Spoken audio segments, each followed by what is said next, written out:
Se você está começando esse curso de gráficos avançado, com certeza você tem interesse em descobrir mais sobre o potencial e possibilidade dessa ferramenta no Excel. De forma simples, o gráfico é uma representação de todos os dados que estão na sua planilha, de maneira visual.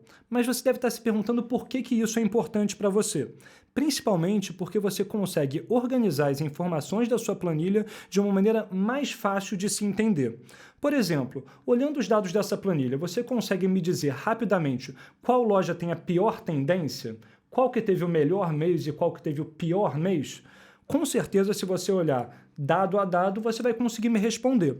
Mas se a gente utilizar os gráficos, você vai perceber que a gente consegue ter maneiras muito mais rápidas e visuais de chegar nessas respostas. Vamos entender como é que a gente conseguiria fazer isso nesse caso. Por exemplo, para ver a tendência, a gente pode utilizar os mini gráficos, que são pequenos gráficos que ficam localizados em células e de maneira muito simples te mostram qual é a tendência de uma série de dados. Nesse caso, por exemplo, para a loja 1, eu poderia gerar um mini gráfico nessa célula. Para fazer isso, bastaria eu vir aqui na guia Inserir, nas opções de mini gráficos e escolher. Pode ficar tranquilo que eu ainda vou mostrar para você exatamente como fazer todo esse processo passo a passo. Aqui eu só quero que você entenda que de uma maneira simples e visual eu consigo ver exatamente quais são as minhas lojas que estão com tendência positiva e eu consigo ver qual loja tem uma tendência negativa, de maneira rápida e simples. Então, se você está com alguma dúvida de como visualizar seus dados, os mini gráficos podem ser uma resposta.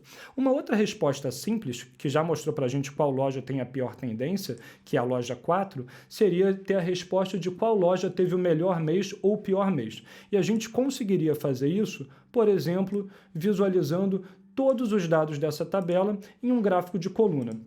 Você vai ver que esse gráfico de coluna, da maneira como a gente vai colocar aqui, ele vai ficar um pouquinho confuso.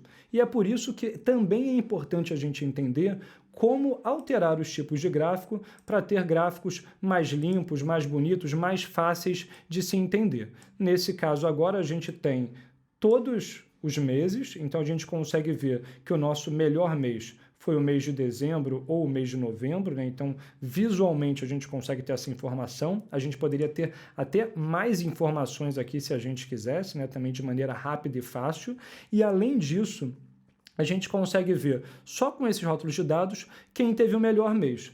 Objetivamente, se a gente olhar aqui, 9.900, então a nossa loja 3, a gente consegue ver pela legenda, teve o melhor mês, que foi o mês de novembro. Esse foi o melhor resultado da nossa planilha. Da mesma forma, a gente conseguiria analisar qual foi o pior resultado, que aqui rapidamente a gente consegue ver que é o 2.800, que a gente olhando a legenda, é a loja 5 no mês de janeiro. Então, de maneira simples e rápida, a gente conseguiu perceber que, de forma visual, você consegue ter respostas muito melhores do que simplesmente olhando uma tabela de dados que muitos números um do lado dos outros podem ser confusos, levar mais tempo para se analisar e fazer com que o seu resultado final não seja o melhor, nem esteja 100% certeiro.